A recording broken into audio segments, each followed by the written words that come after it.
of the Italian Association of Municipalities, who will introduce the speakers and give the initial words of the session. Thank you. Thank you, Jordi, and good morning to everyone. It's truly an honor to coordinate this session and to introduce the distinguished guest that we have with us today. We will talk of culture as the most effective tool to overcome inequalities and of its importance for the governance of local authorities. And in this tragic moment of pandemic and for the recovery after COVID-19, how culture is the engine for global development and how culture is fundamental to activate the sense of solidarity between people. The session starts from the European point of view, but to open up to the world. And just to recall that the European Union based its constitution on the desire to promote the diversity of cultures. In fact, the Treaty on the Functioning of the Union claims the importance of intercultural dialogue and exchange between cultural professionals and the need to develop culture as a catalyst for creativity, as it is for creative industries, and the contribution of culture to develop interaction between civil societies and to develop different cultural expressions. So from the European Treaty, let's move to the global dimensions to find the similarities, to listen from the voice. So we will listen from the voice of our guest, example from the local authorities' point of view, and suggestions from cultural experts on how much culture represents in different parts of the world the common denominator for the construction of an equal, inclusive, resilient world. So let me introduce our guest.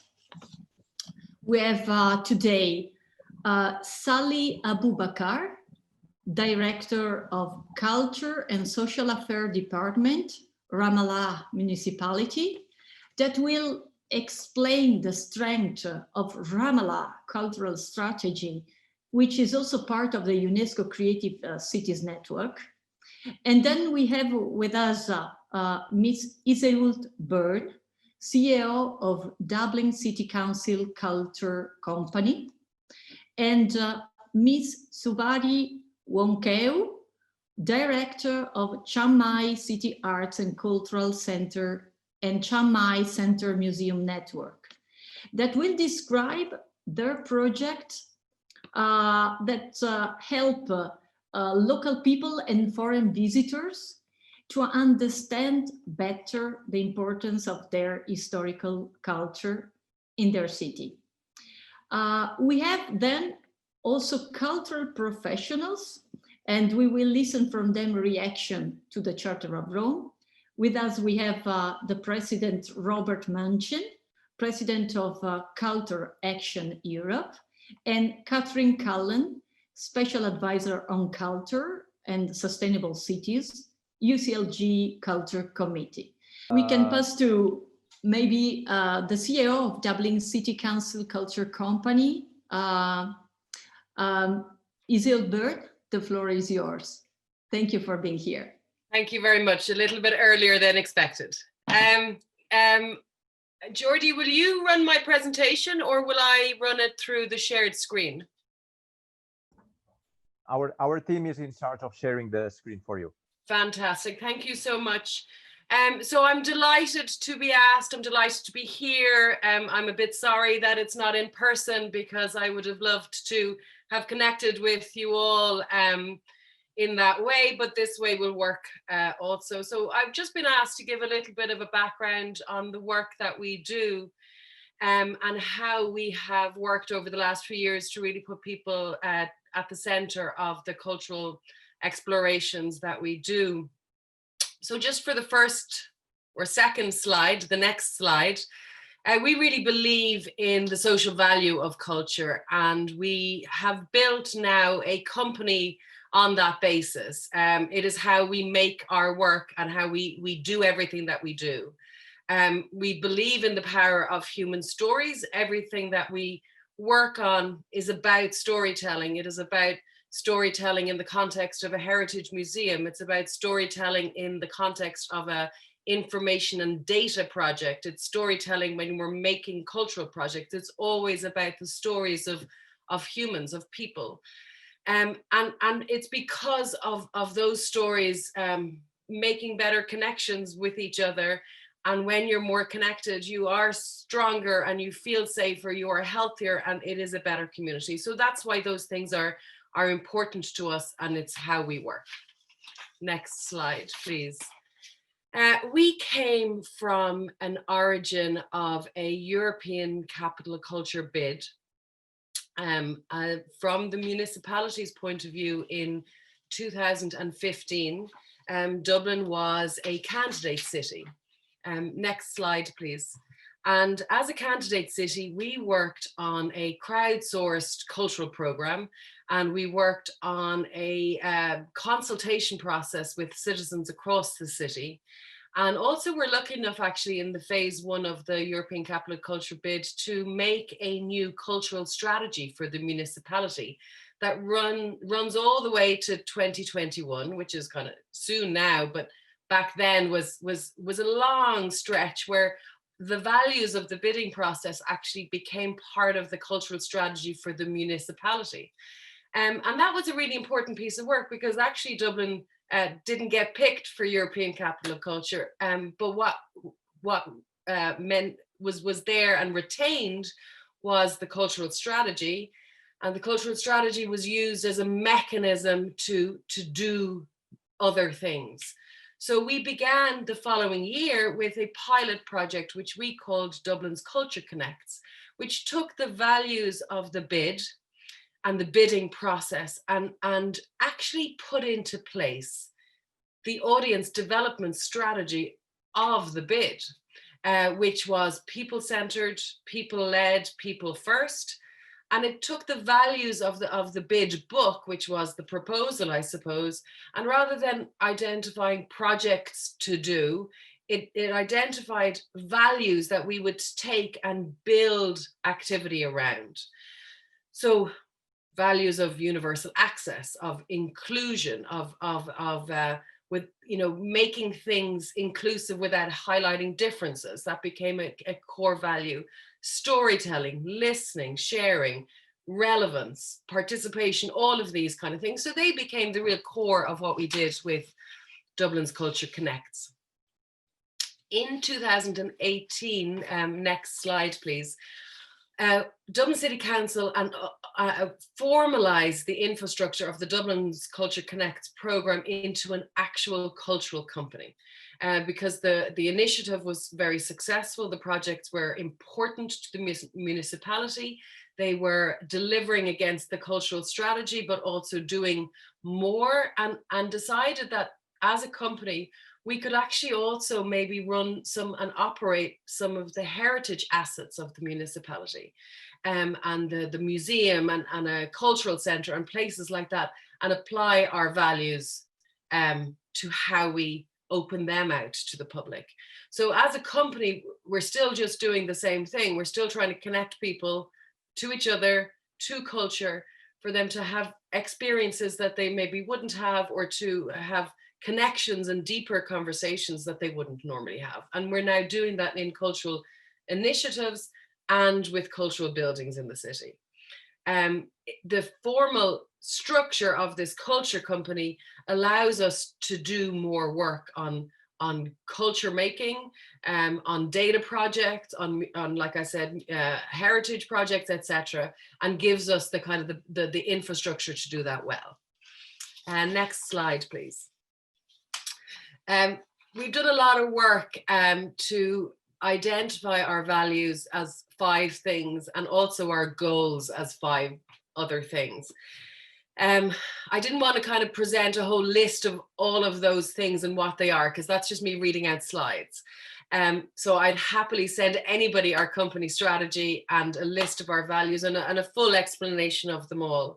But really what I wanted to say in this opportunity is that it's really hard work to be really clear and really simple about what you want to do. And it's really hard work to allow yourself to be really straightforward about what you want to do.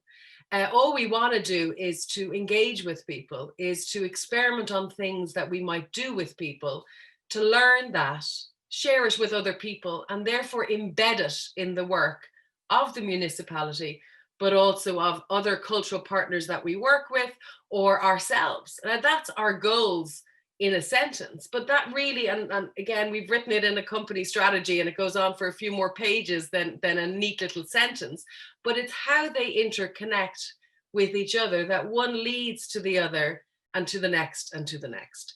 And it's the same with our values.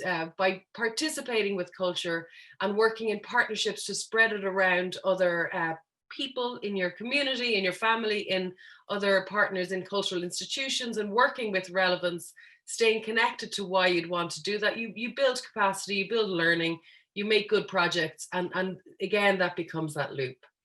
So again, I'd happily share the full details of all of our explanations around our goals and values in a different context, but really what they really all have at the heart is that people are first. So just the next slide, please, is about this mechanism which we use of open consultation. We call it Tea and Chats. It's actually with us since the bid of 2015. Like many other countries, everything in Dublin starts with a cup of tea. And it's nice to go to where people are and have cups of tea and to talk in a very open and unled way about what's important to them in their city, in their lives at home, in their lives in the kind of villages of the city that they live in, and how that might extend into what we do. So a really important part of putting people at the center of culture is listening to people and listening to them in a very, very open way. And that allows us to then be responsive. Again, whether this be a heritage building, a community center, an off-site placemaking type project, or in fact a data project. So by listening, authentically listening, actually listening, and actively listening, that's how we do that. Just next slide. This is a bit of a loop-the-loop drawing. I talk in circles and loops all the time. I drive the team crazy about my loop drawings, but it's about showing that at all points and times, we have to loop back upon ourselves to check that we're still being relevant to what we're trying to do, to work with artists, to work with our own very passionate team, to add external experts as we develop something further.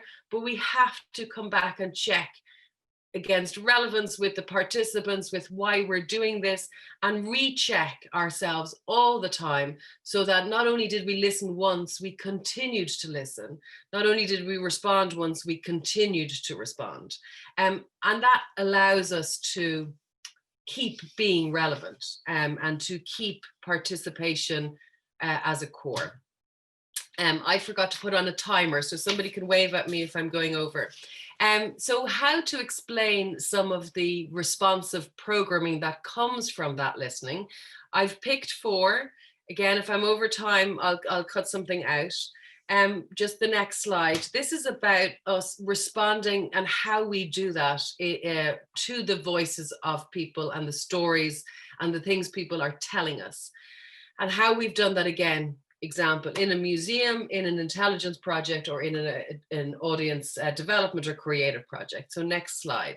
The first project on the next slide is one of the activities or the goals of the cultural strategy that was part of the bidding process, was doing an audit of culture on the city, in the city. And if we need to stay true to our values of people first and people centered, then it was important that this data not only became a data project, but also became accessible to the public. And we had loads of examples. Sorry, next slide, please. We had loads of examples of people asking for, I don't know what's near me. I don't know cultural things I could explore. So Google will find you the thing you're looking for, but what will find you? Suggestions. What will find you some sort of things that are near you. So we made a project that is a cultural database. It's an intelligence project for the municipality. It lives in all sorts of analyzable technology for the municipality, but it also updates nightly onto a platform, a website, for people who live in Dublin, who visit Dublin. You know, it's immediately a dual purpose activity. And in fact, because we've added another technical layer in terms of feature analyzing, it's also a strategic tool. It's the same data, and it's the same data pushed out by technology into 3 different platforms to make it usable. It is something the municipality wanted, but also it's something the humans we spoke to wanted. And in order to make it together, that's how we can apply our values even when it's a data project. Next slide, please. We are also running the museum called 14 Henrietta Street, which actually this year was nominated as European Museum of the Year, but that conference hasn't happened because of stupid COVID. But we run it with the same values. So we're protecting stories and we're sharing stories. And we are telling those stories. And people who don't come to museums are coming to this museum. And people who are ordinary citizens of Dublin who don't believe maybe that museums are for them are coming to this museum. But it's also a world-class museum. It's also you know, meets all of the standards of a museum, but it is a really important additional layer of continuous adjustments. You know, we're constantly listening to stories. People are able to tell us stories on a tour. We change the script, we add an event, we respond and add a talk about other things. So we constantly add to those things. It's a storytelling museum at its heart, and is every guide, it's always by a guide who just is actively listening to stories, actively telling stories, and that became really important. Just the next slide, please, is about a project that we do with every national cultural institution of the city, works in partnership with us in this project, which we've done since 2016, which is kind of connecting people to the cultural infrastructure of the city by making projects together. So it's place-making projects in one way, but it's also connecting projects into the cultural infrastructure that's in the city, whether it be municipal or national. We have a working methodology that really allows us to make projects together that really at the core have an ownership and a kind of a sense of pride for everybody who's involved in making them. I'm aware of time, so I'm speeding. Next slide, please. And then another kind of augmented project based around that project with the cultural partners was something we call Culture Club, which is a way that we have decided, again, the bid book audience development strategy really at play here, that people need to be invited to participate in a way that really we need to make a little bit more effort in, because if you invite them one way and they don't come, you might have to think about inviting them a different way for them to come. So we've bookended every kind of national cultural institution or cultural municipal institution in the city provides tours, but we've bookended these tours with a way of inviting people to join in on them, and then having a chat with them after to kind of be able to verbalize their experience, to try and augment the experience to be one that has the potential to become habit forming, repeated. And this is a really important project. I'm not giving it a lot of justice in this kind of level of speed, but it's a really important project around allowing people to then bring culture into their lives and participate in it, bring their friends and make it part of what they do as their own routine, and with that habit form their own behavior. Next slide, please. I think it was important for us to continue our work during COVID. We managed to keep all of our programs going online when they couldn't be in person. And it was really important for us to make sure that culture was part of our ability to be entertained, to be enriched, to kind of be able to verbalize and connect, to have new relationships, and lots of those kind of values. So just to close off, we just snippeted together a few of the things that people have said over the years, not all of them in relation to the current kind of COVID pandemic, but over the years about what it means for them to be involved in some of the cultural projects that we make. So I'll kind of finish on them rather than on me. Thanks. Next slide and press play on the video, please.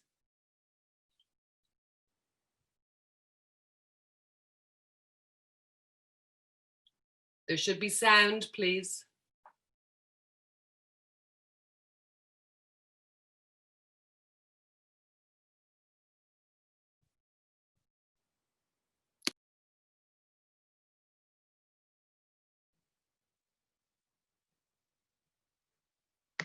In common. I suppose the most interesting thing for me has been, you know, the fact that there's so many people in my group, and we're all from different walks of life, we're all different ages, and we always find something in common. It's just guys who are a complete stranger. Now I'm friends with them all, and it's just lovely. It builds people's capacity, their self-belief, that maybe there is something else possible. It's a huge boost to be involved in something like that. It's so much outside yourself. It enlarges your life. It was fun, it was informative, and it was such a lifeline to me during the pandemic. It was just stunning. Everybody's getting so much fun. It's just wonderful. With the making of me, to be honest with you. It's great. It's been a good life experience. Really keeping me in a very positive frame of mind over the last few months. So at least then I can say, yeah, I done that. I was part of that. Because if you've done a bit of it, even one little bit of it, you own that, and I think it roots you into a place. Yeah, I'm proud of myself. I'm proud of myself. I'm proud of all the lads as well. It made me feel very proud, and I'm hoping, I'm looking forward to doing more in the future. Well, it's actually feel that you're part of some part of the community, that you're asked to take part in this project. It's our legacy. It's our legacy. It's not noise.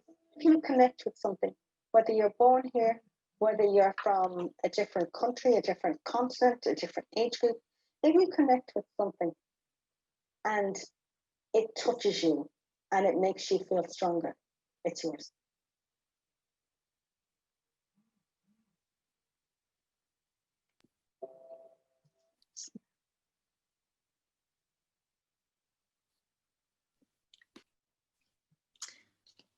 Thank you very much. Iseult was so interesting, and we will have a lot of questions, I think, for the second round of intervention. Now, I would like to give the floor to Miss Sally Abubakar. I see her from Ramallah Municipality. Welcome, and the floor is yours. So hello, sorry for this delay. Thank you for hosting me in this really important conference.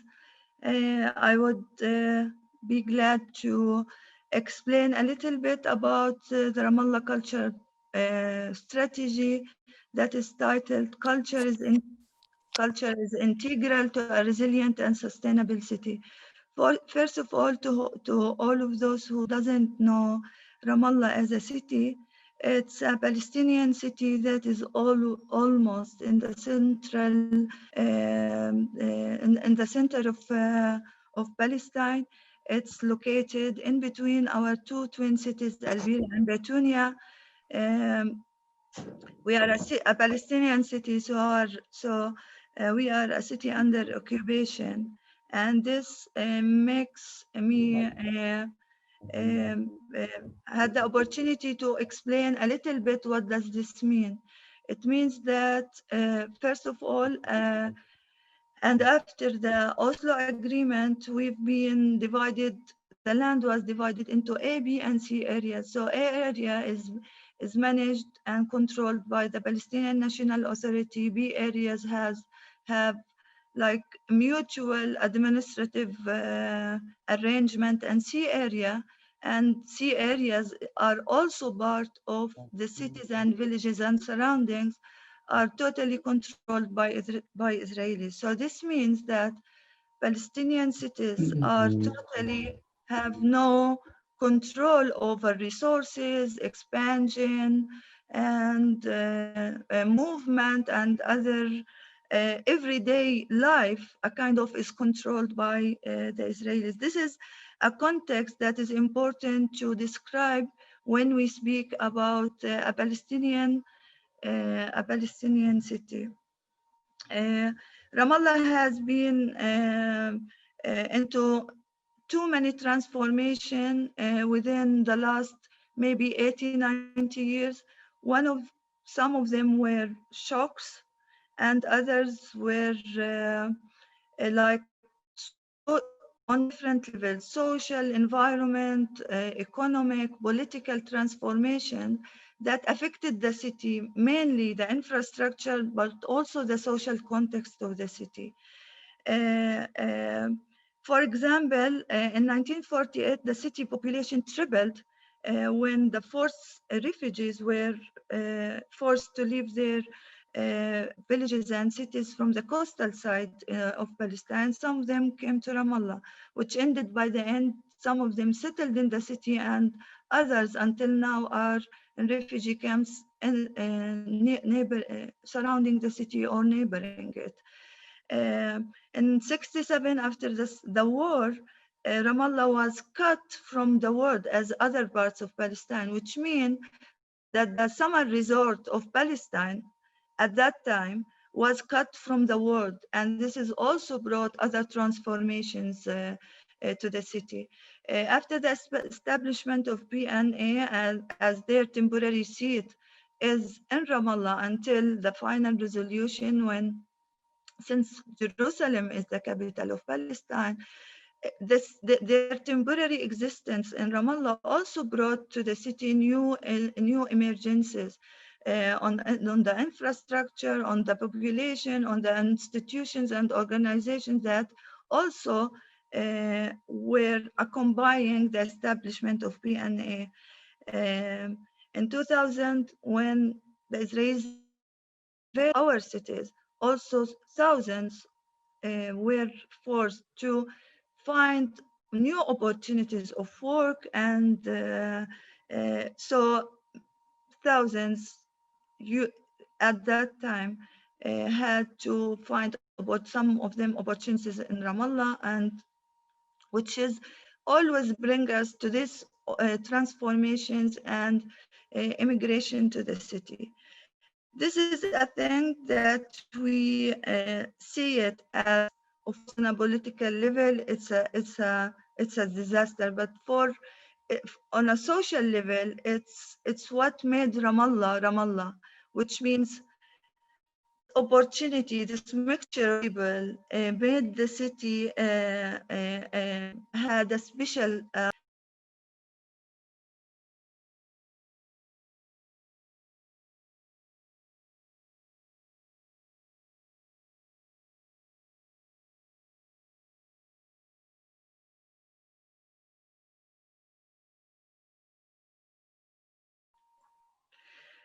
Ramallah defines itself as a welcoming, open, plural city, which has enriched through the arrival and settling of diverse groups. In this domain, diversity and culture are central for the future of Ramallah, especially that Ramallah is considered as a cultural hub in Palestine nowadays. And it's been a center for culture since 70s and 80s. This brings me to speak about the resilience strategy of Ramallah, which was launched in 2017. And it was the moment when the city started to think and to plan for the far future. The vision that came out of the strategy is that it's optimistic, sustainable, inclusive, proud of its culture, and controls its destiny. It was relied, of course, and in line with the Sustainable Development Goals. And one of the priorities at that time, which came out of the strengths of the city, was culture. As a main component of sustainable development and a main component of including all the citizens and the actors in the city. At that time, it was the moment when we developed a partnership with the UCLG to initiate the process to work on the cultural policy for the city in line with the Agenda 21 for Culture. In this regard, I would just like to explain that Ramallah hosts most of the influential cultural institutions, independent artists who were attracted to live in Ramallah from all over Palestine. It also hosts academic institutions, civil society organizations, and also it has this mixture of Palestinians who are settled in the city from all over Palestine. And that's how the importance of culture as came a priority in the city. It's not only that we believe that culture, of course, is one of the main pillars for sustainable development, but also in our own context as Palestinians who are under occupation, colonial regime, with ethnic cleaning policies and apartheid system, culture has been always part of our identity, and it's part of our existence and resistance. And that's how it's also it's important is beyond even the traditional way of thinking about culture. To initiate the process, we had also to work with the stakeholders of the city, and there are multiple layers of stakeholders. There are citizens, cultural institutions, academic institutions, and also all of those stakeholders who have who affects and are infected by Ramallah. So we had to first initiate an open discussion about the importance of the cultural policy and how could it be inclusive to all? How could all of the ingredients of the city be embedded in the process, and how could we come out with the priorities? In this regard, we have identified several steps, but the main planning process was with our main stakeholders. Of course, we had to initiated discussions inside the municipality, also on a municipal level with city councillors, before we open it up to all. So the participants of the discussions, the thematic working groups, even we had thematic working groups, but also we had meetings, one-to-one meetings, focus groups, and it all covered, and it covered local government representatives, our neighboring municipalities, ministries, citizens, artists, cultural professionals, civil society organizations, businesses, international agencies, and donors. Since all of those players are main partners in this cultural policy. That started last year, and the first draft of the policy came out last February before the COVID issues, before COVID. And the draft was exposed to all of those who participated in the process to discuss the outcome and to come up with the feedback before it's also introduced to the city as a whole. That principle, the main principle in this culture, in the cultural policy, was the affirmation of everyone's right to take part in cultural life. This is the principle of our cultural policy. And it's, of course, it explains the collective work in this domain. It also, and the developing proactive policies that we need to do as a city. And it's also in line with the human rights and the right of culture as a basic right for citizens. What came out also of the draft was thematic goals, and these goals come all in line with the context of Ramallah and in line of the Agenda 21 for culture. I will try to explain what is now, what exists, and what the future would bring through this policy. As a city and as a country under occupation, ABCs doesn't exist. So what could be a very natural infrastructure or activities or events or are not like facts in Palestine or in Ramallah. So the very basic infrastructure didn't exist before during the direct era of occupation. So what we started to do is to initiate the infrastructure that is required and important for the creation, production, experimentation for the existing local scene, mainly the non-profit organizations and independent artists and so on. But as a city, we took this even on behalf of the national authority, because Ramallah has this very active scene that we don't want to wait to do it, but we have to act in relevance to the needs of the city. So in this regard, we initiated multiple things: theaters, recreational compounds, community centers, science studios,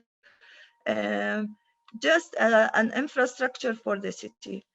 We also had a strategic intervention to support the existing festivals in the city organized by non-profit organizations and initiatives like Ramallah Contemporary Dance Festival, Palestine Cinema Days, Palestine International Festival for Dance and Music, circus festivals, youth theater festivals, and other things. And this is because, of course, they contribute to the local cultural scene, but also they have an international perspective, which also connects Palestine with the world.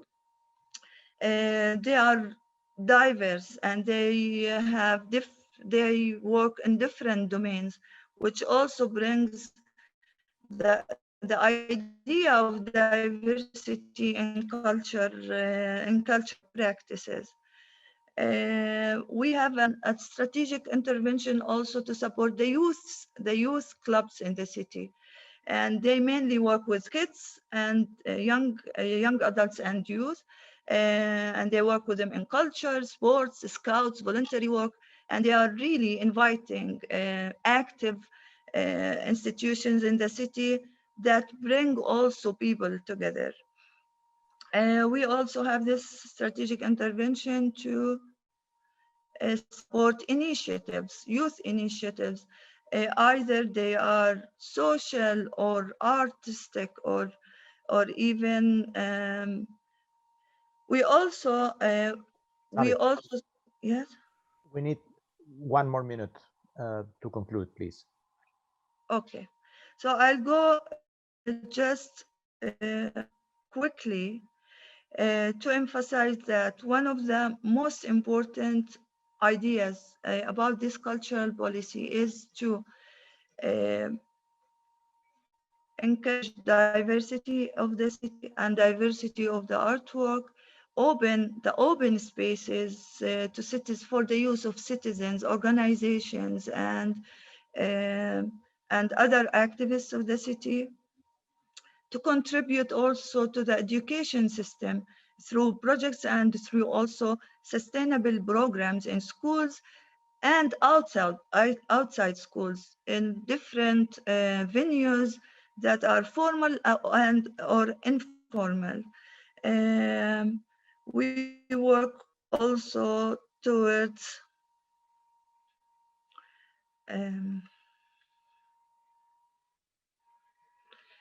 the link between culture and culture and public spaces and environment. I go through it quickly so you can at least have by images. But the last thing that I would really emphasize it is our will to strengthen heritage in the city. And this is a very important aspect that we see it in a different way. I mean, it's either through for example, through the City Museum, which is in process now, we're bringing different narratives of the city to the museum. It's built over the different groups, citizens, backgrounds that structures Ramallah. It's also through reviving traditional markets, but also contributing to the preservation of cultural heritage and crafts, and encouraging youth to take it from there and to continue with in this domain in a contemporary and modern ways. We are opening the city archive also for research, for researchers, artists, and people who are interested to search Ramallah and the diverse components of the city, and to the different narratives that shapes Ramallah. I started with that Ramallah cultural policy affirms that everyone's right to take part in cultural life. And after COVID, we learned that this is a priority, this is a necessity, and this is what could sustain our city for the future. Thank you. Thank you very much, Sally, for the outstanding presentation. We have such nice examples of strategy, cultural strategy, that is a pity to have such a short time. But let's move now to Thailand. We have Miss Suwaree Wongkongkaew. Yes, thank you. You have the floor. Okay, I would like to introduce myself very briefly. My name is Suwaree and I am the director of Chiang Mai City Art and Cultural Centers and Chiang Mai City Museums Network, which depends on the Chiang Mai Municipality. In this position, I decided the operation of the museums as a base to drive the cities into a better future.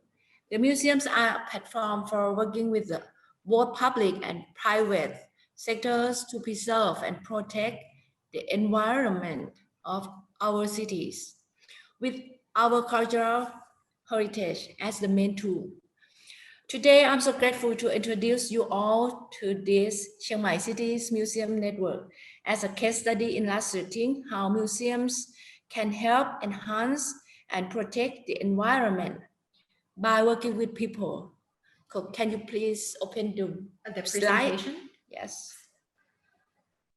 Welcome to Chiang Mai Center Museum Network, a place where connect culture, people, and city together.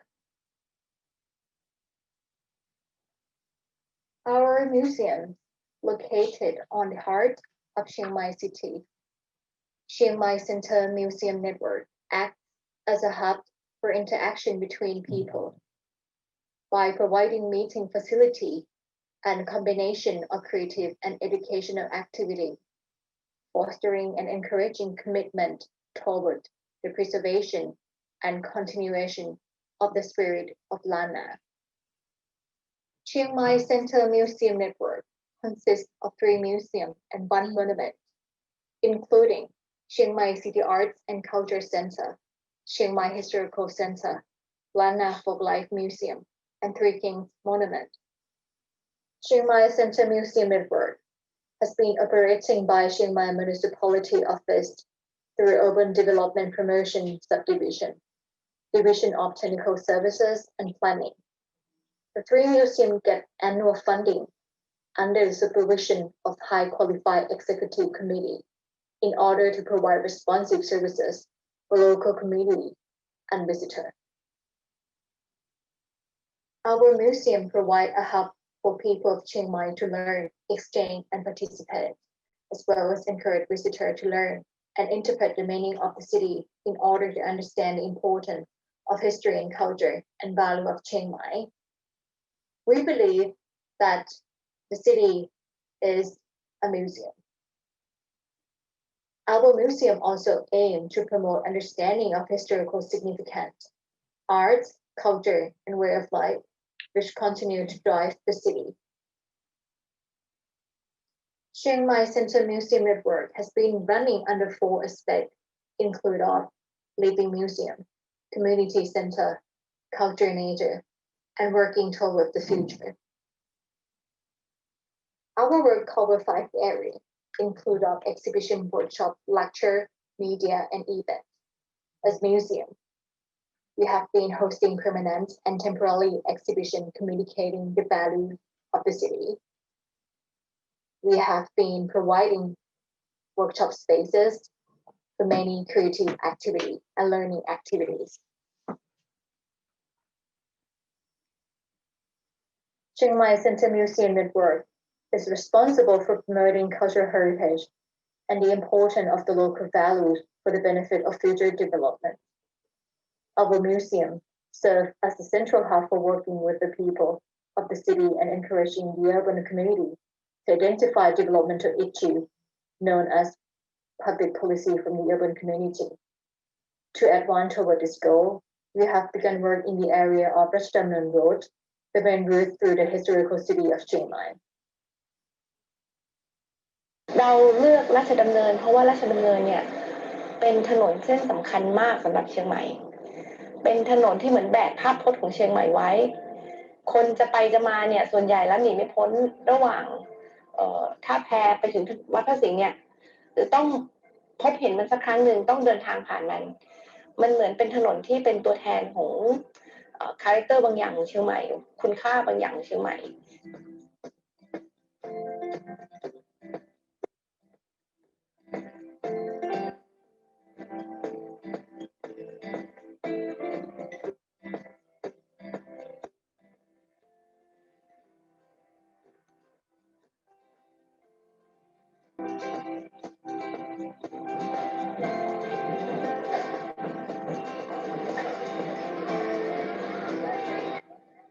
ที่เราทำกิจกรรมความสะอาดโดยที่โรงแรมธรรมรินวิลเลจเนี่ยร่วมกับภาคี เครือข่ายอย่างเขียวสวยหอมเทศบาลนครเชียงใหม่หอศิลป์แล้วก็กลุ่มชุมชนชาวบ้านทำความสะอาดเริ่มต้นเนี่ยเราทำความสะอาดก่อนแล้วเราก็มองเห็นถึงจุดที่คิดว่าการทำความสะอาดเนี่ยมันอาจจะเป็นจุดเริ่มต้นอย่างหนึ่งที่ทำให้เกิดการพัฒนาการท่องเที่ยวอย่างยั่งยืนในอนาคตได้ก็เลยเหมือนกับรวมตัวกันขยายเครือข่ายมากขึ้น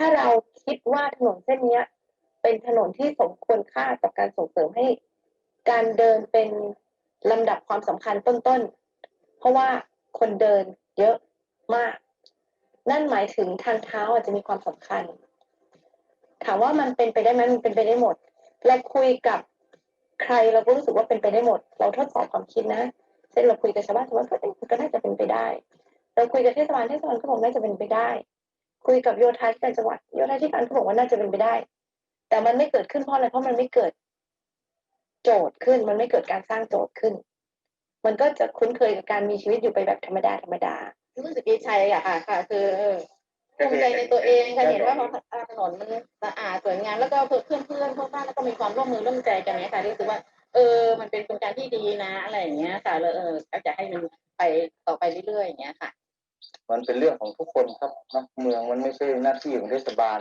ไม่ใช่หน้าที่ภาครัฐเป็นเรื่องของทุกคนเป็นเรื่องของทั้งห้างร้านต่างๆเป็นเรื่องของประชาชนพลเมืองทุกคนที่สัญจรแล้วก็ใช้ชีวิตอยู่ในพื้นที่เชียงใหม่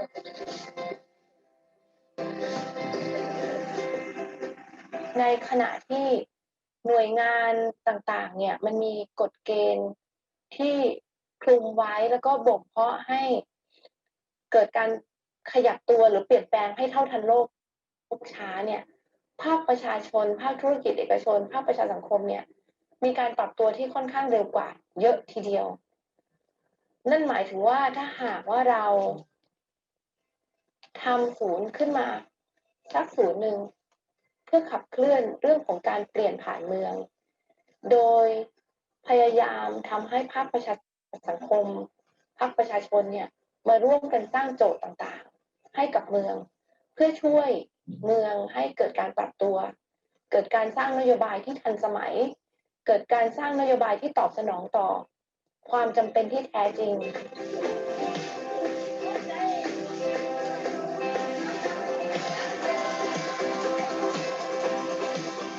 เราเป็นคนเชียงใหม่เติบโตที่นี่เราจะทำอะไรได้บ้างที่มันเป็นประโยชน์ถ้าเกิดที่ได้มองก็คือมันก็เป็นหน้าที่ของพลเมืองคุณไม่ได้มีหน้าที่แค่ตื่นมาทำงานรับเงินเดือนจบในชีวิตแต่ของเราก็คือว่าเรามีความรู้ความสามารถอะไรหรืออะไรที่เรายื่นมือมาช่วยให้ได้มันต้องเกิดโหนดหรือการรวมกลุ่มหรือว่ากลุ่มก้อนขึ้นแล้วก็มีความต้องการที่ชัดเจนซึ่งบ่งชี้ว่าสิ่งนี้เป็นสิ่งที่ดีที่ถูกต้องที่ควรจะเขาก็สนับสนุนนี่คือจุดเริ่มต้นของการที่ถึงจะเริ่มต้นคำว่าราชดำเนินเกิดขึ้นไม่งั้นก็จะไม่กล้าไปถึงนี้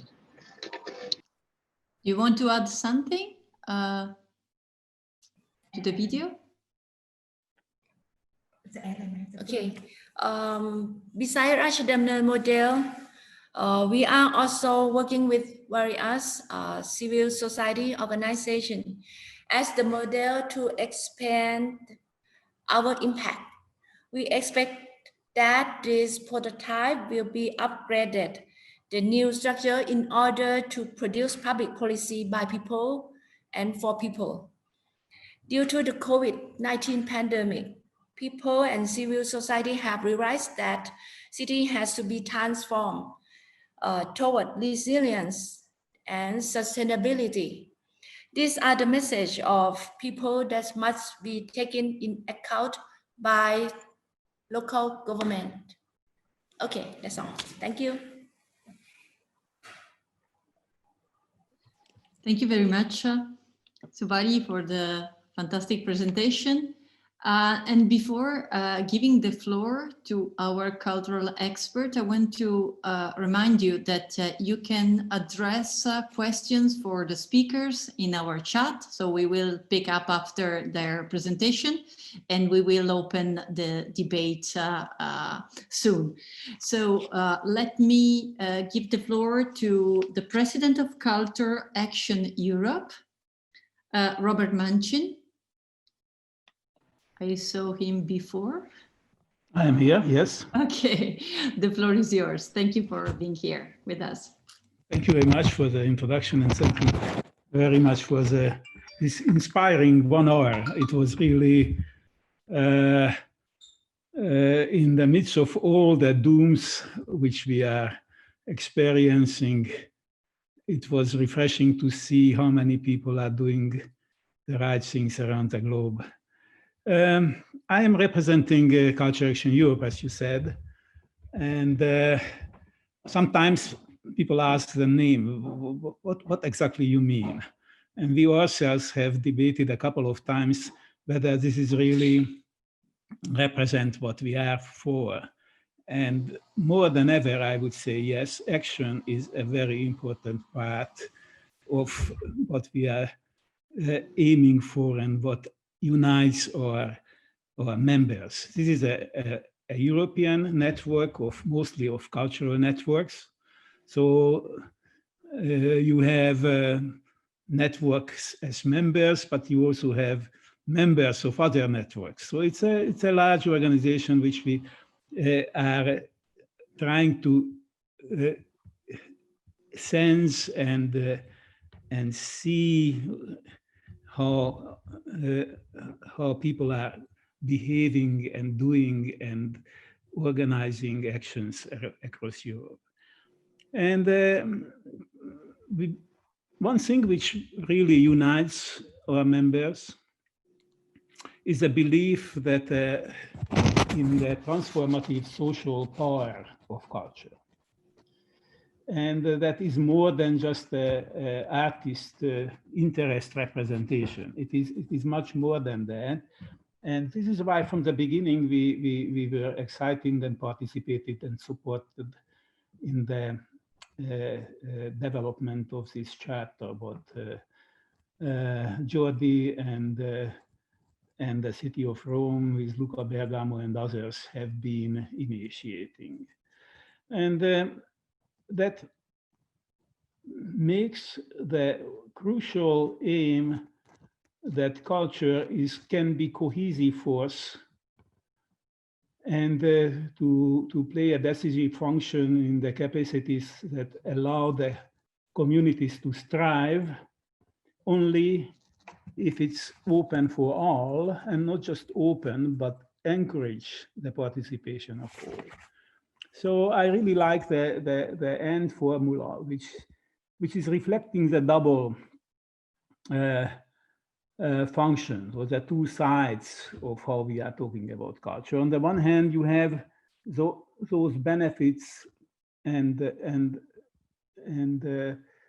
characteristics which are more geared towards the individual. So I would say discover is such a very important feature, that keeping the curiosity of people alive, making them hope and open for all the new challenges that are arising in this very fast changing environment we are living in.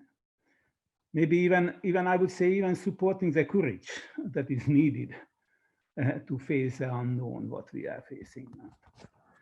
And the enjoy is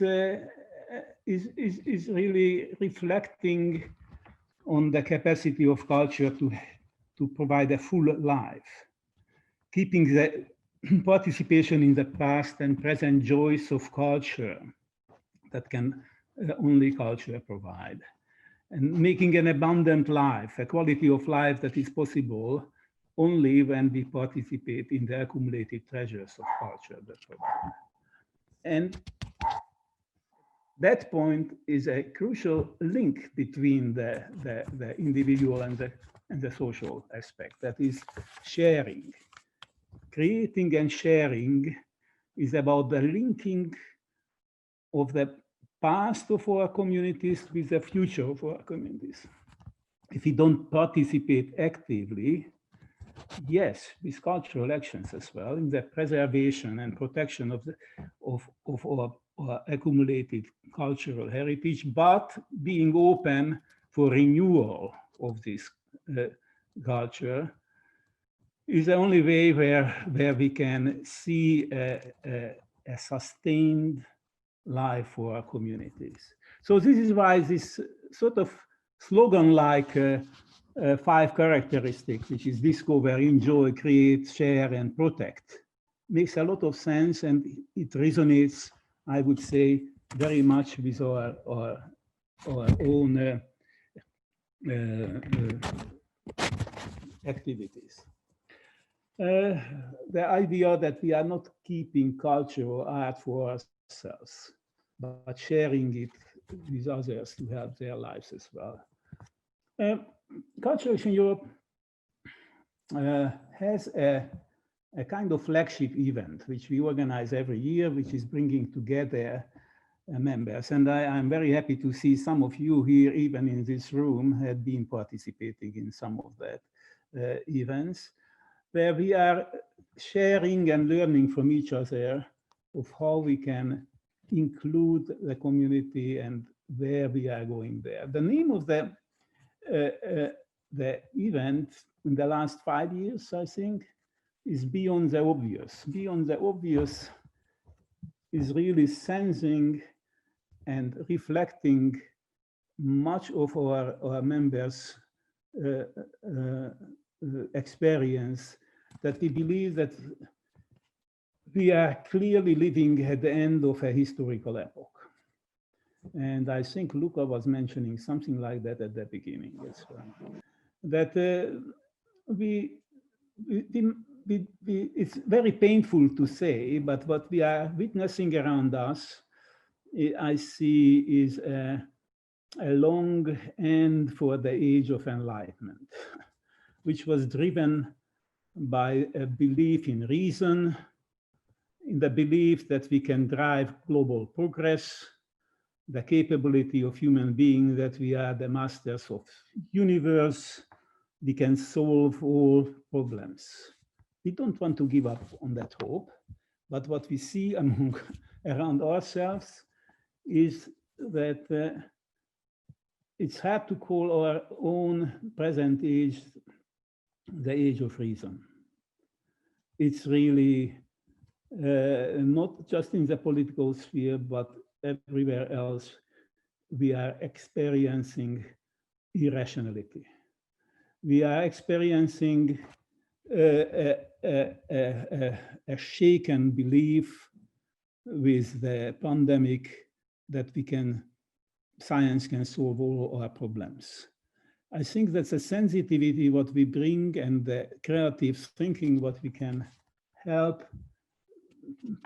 with people's participation in discussions on what is happening has a very fundamental future.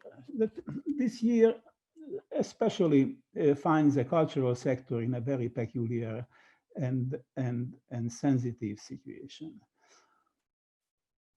2020 September, just today we hear that even the president of the largest country is in quarantine. We are living in the middle of the intersection of 3 huge crises. And as we have been exploring before in this Beyond the Obvious conferences, I would say also that they are interconnected. I would say COVID is itself a consequence of the environmental degradation and global warming.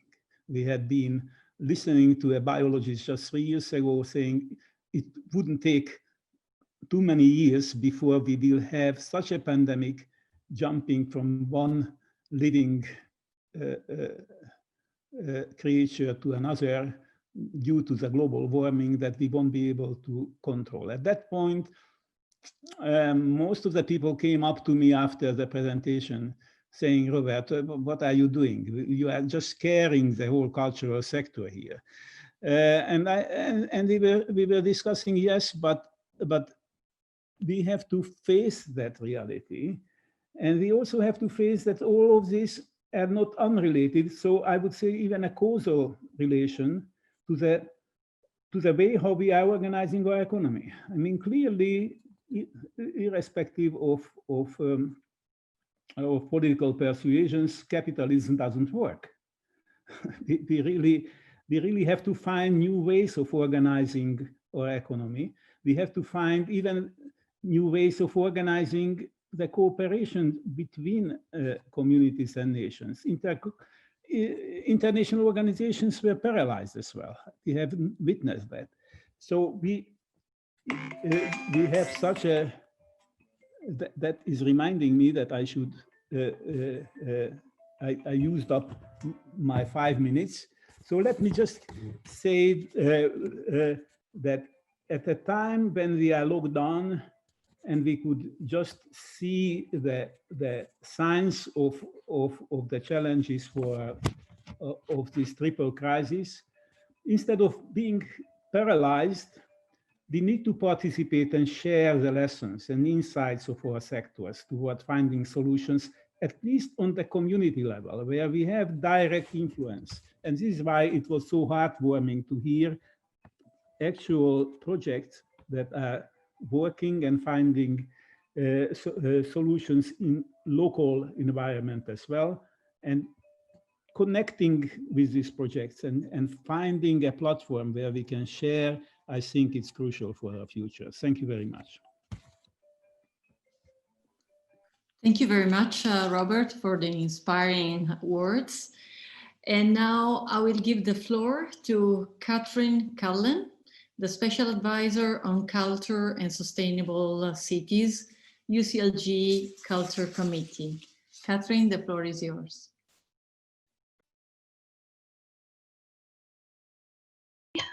Can you hear me? Hello, everyone. Thanks for all the examples this morning. Really, most of them they could just illustrate what I'm about to talk about, because I have been asked to talk about my experience on cultural rights, both as Deputy Mayor of Culture in the city of Lille in France. Sorry, I need to drink something. Sorry. For 13 years and as a member of the UCLG Culture Committee since it began. In fact, similar challenges were faced as the gradual but fundamental transformation of cultural policy making that took place in those years.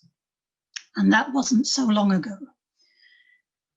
How to integrate new concepts in cultural policy and practices brought to light first by sustainable development models, then by Agenda 21 for Culture with its 4 pillars of sustainable development and key words such as participation and co-creation, recognition and empowerment of a diversity of cultural expressions. I remember as Deputy Mayor of Culture having to think about and integrate street art. Street art was delegated to some youth programs.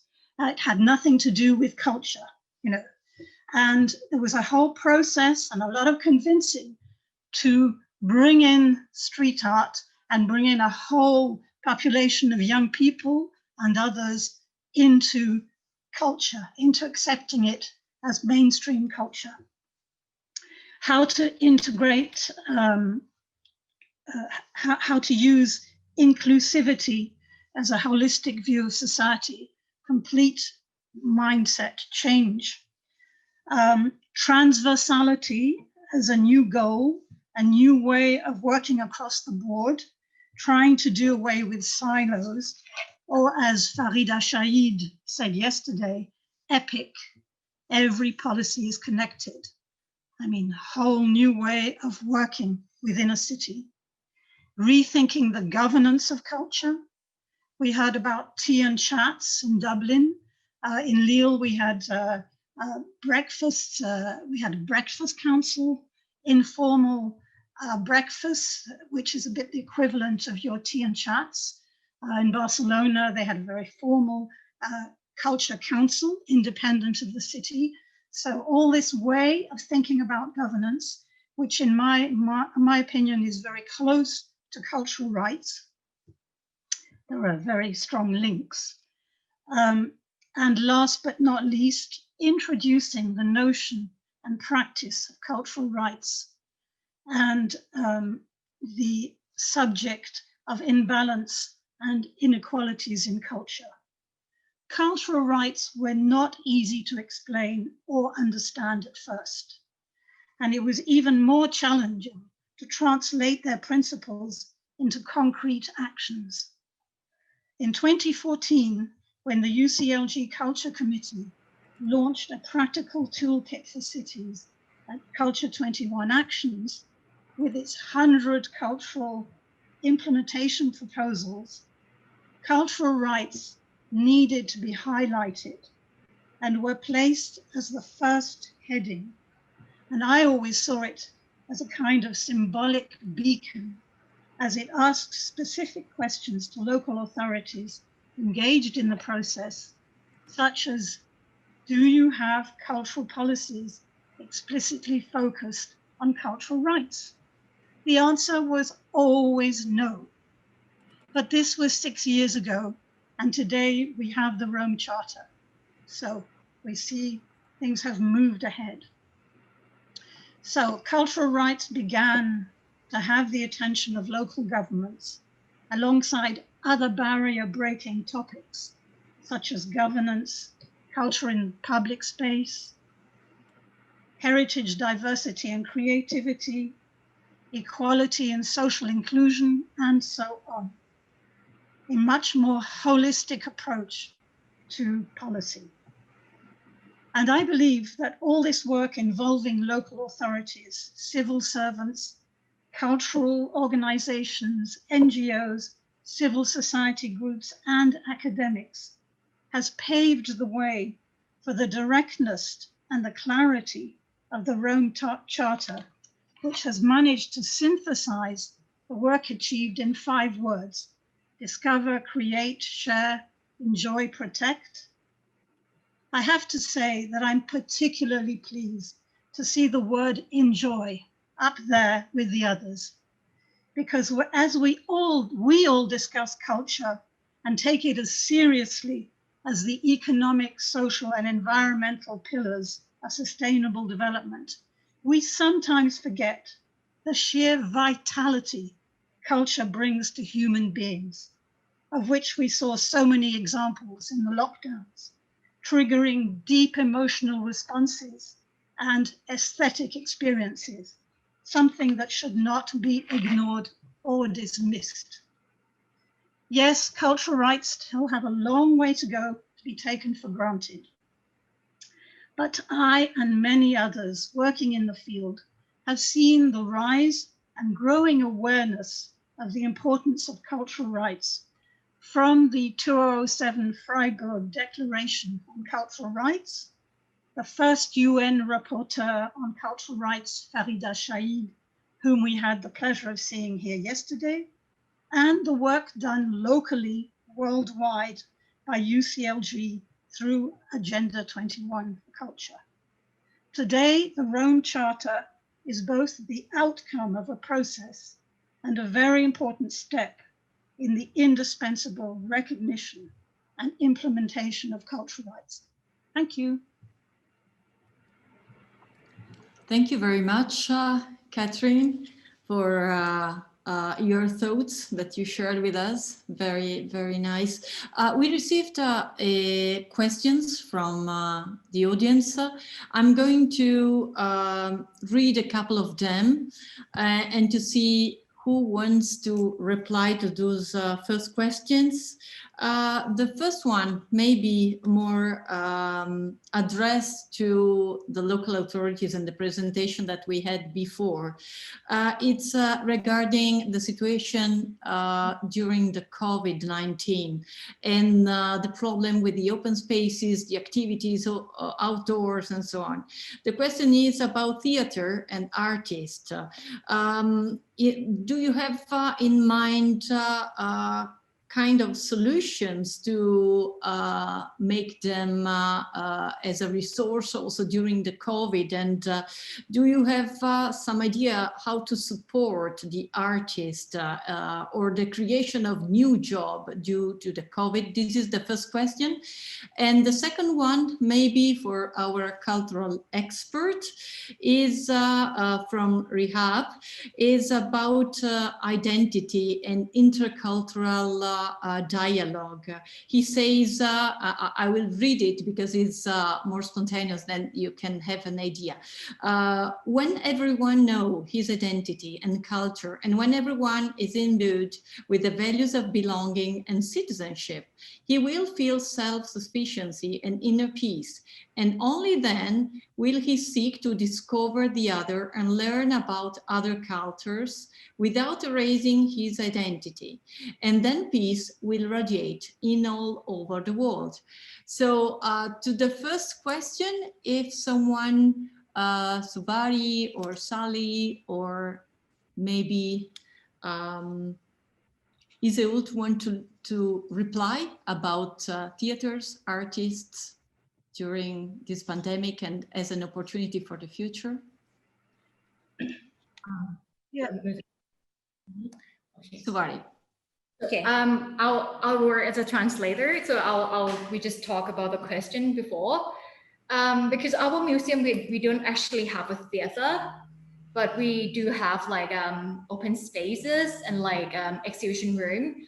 But definitely once the pandemic hit Thailand or in Chiang Mai, well, the first thing we did was we had to like close down the place, not close down, we had to close the place just to follow the measures from the central government. But the thing is that because in Thailand, the pandemic wasn't that bad, so now we kind of like back to normal.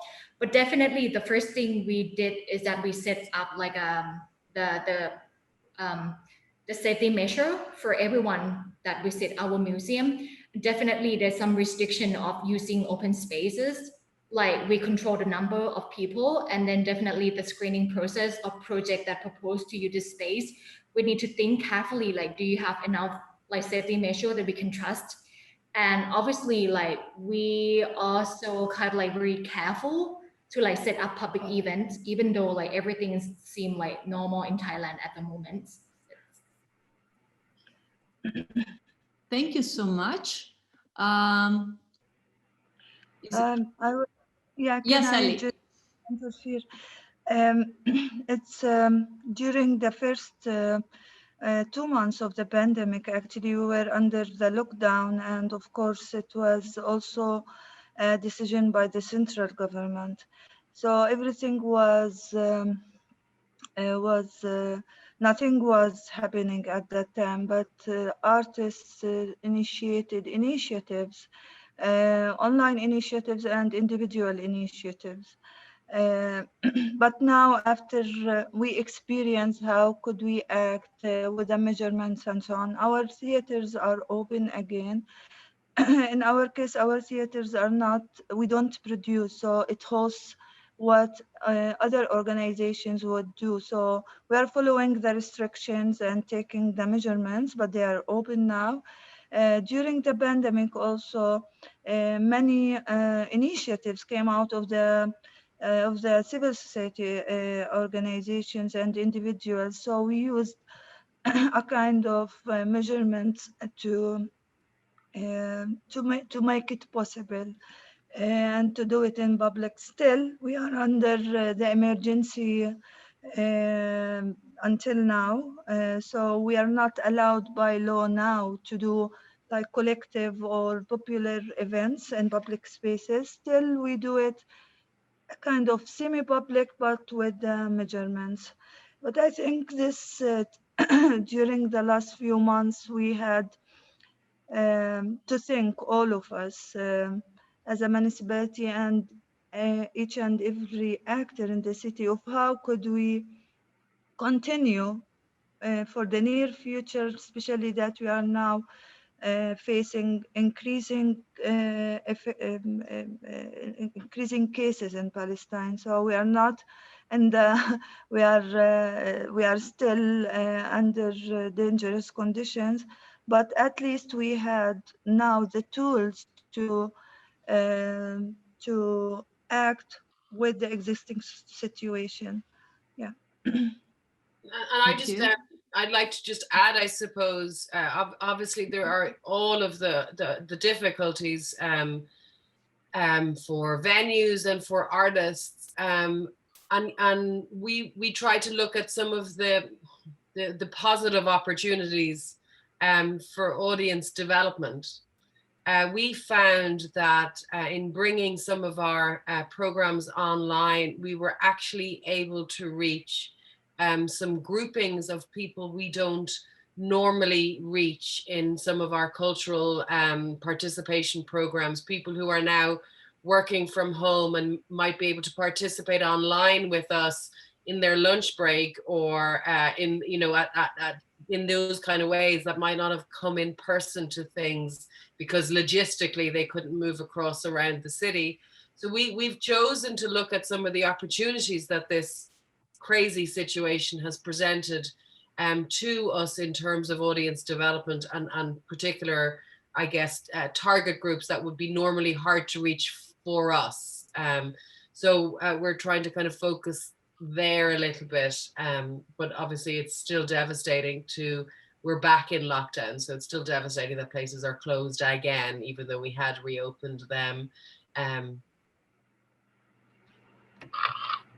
Thank you very much for the reaction. And now to our expert who wants to reply to the question coming from the audience. Catherine, please.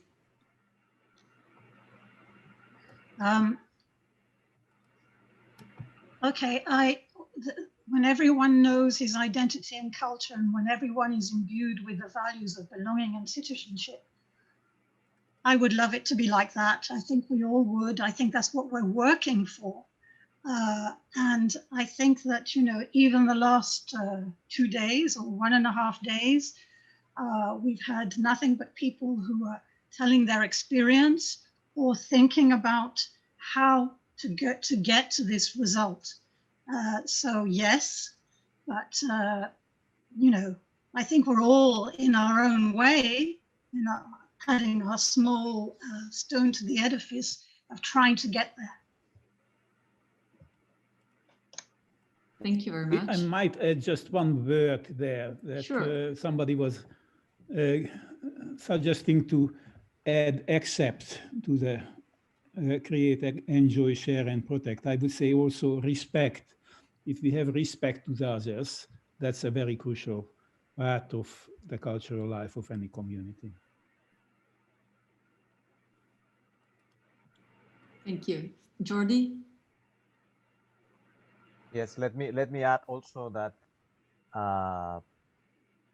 today, 10 days ago, we held a seminar with our colleagues in Eurasia, and we had a very interesting discussion with other verbs that should be added, complemented to the 5 capabilities that the Rome Charter suggests.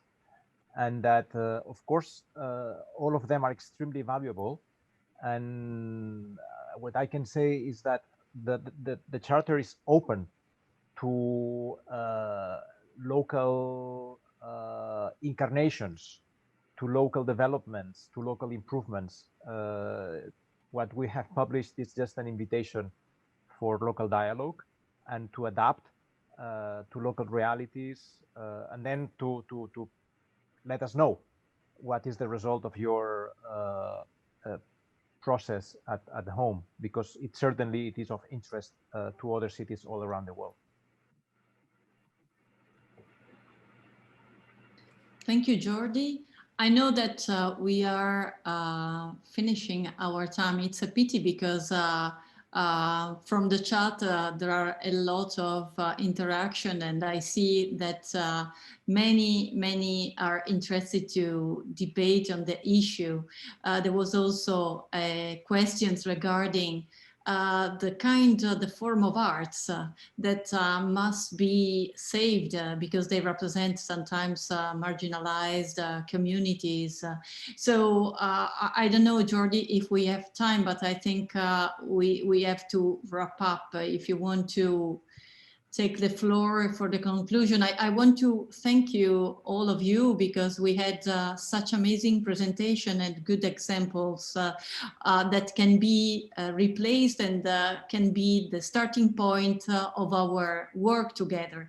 This is, from my point of view, the first session that is bringing together all the people that wants to deal with the issue and try to be to find concrete solutions and to support the culture as really the engine for the global development. So thank you all, and Jordi, please.